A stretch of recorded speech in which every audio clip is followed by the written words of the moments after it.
ang mambabarang sa bayan ng Pag-asa.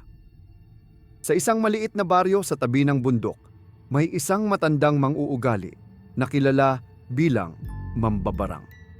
Siya si Aling Rosa, isang tahimik at madalas mag-isa sa kanyang kubo sa dulo ng bayan. Walang nakakalamang tiyak na kung paano siya natutong manggamot, ngunit ang ilan sa mga matatanda sa baryo ay nagsasabing siya raw ay may kakaibang kakayahan.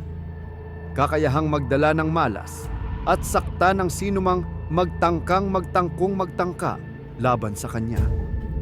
Ayon sa kwento, si Aling Rosa ay hindi agad nagpapakita ng galit.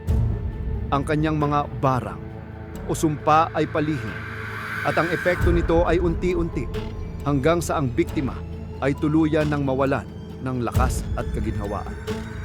Kadalasan, ang mga napeperhuwisyo ay mga taong may mga masamang layunin at ang kanilang mga masamang gawain ay nagiging dahilan ng kanilang pagdapo ng mga sumpa. Isang araw, dumating sa bayan ang isang batang lalaki na nagngangalang Andres. Siya ay bagong salta sa baryo at mabilis niyang nakilala si Aling Rosa.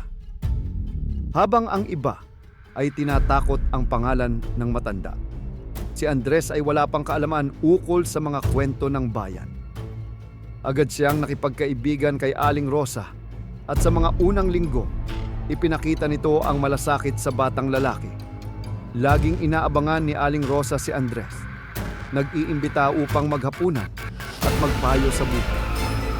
Ngunit isang gabi, dumating ang isang hindi inaasahang bisita sa bahay ni Aling Rosa. Si Rodrigo, ang anak ng may-ari ng pinakamalaking lupa sa bayan, ay nagalit kay Andres. Wala raw dahilan, kundi siguro'y inggit sa kabaitan ni Aling Rosa sa batang si Andres.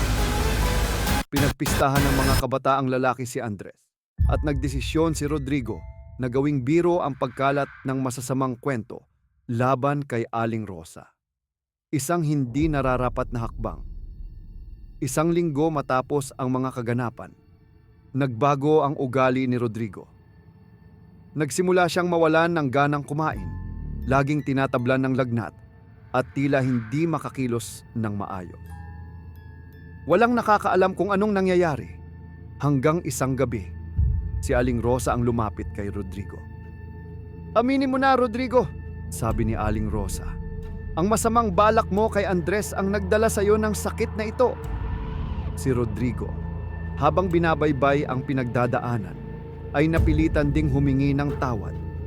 Hindi na siya nakaligtas sa sumpa ni Aling Rosa na may likas na kakayahan na magbalik ng kabutihan at magtanggol ng kanyang mga kaibigan at sarili. Ngunit, sa huli, naintindihan ni Rodrigo na ang tunay na lakas ni Aling Rosa ay hindi nakasalalay sa barang o sumpa, kundi sa kanyang kabutihan at malasakit sa kapwa.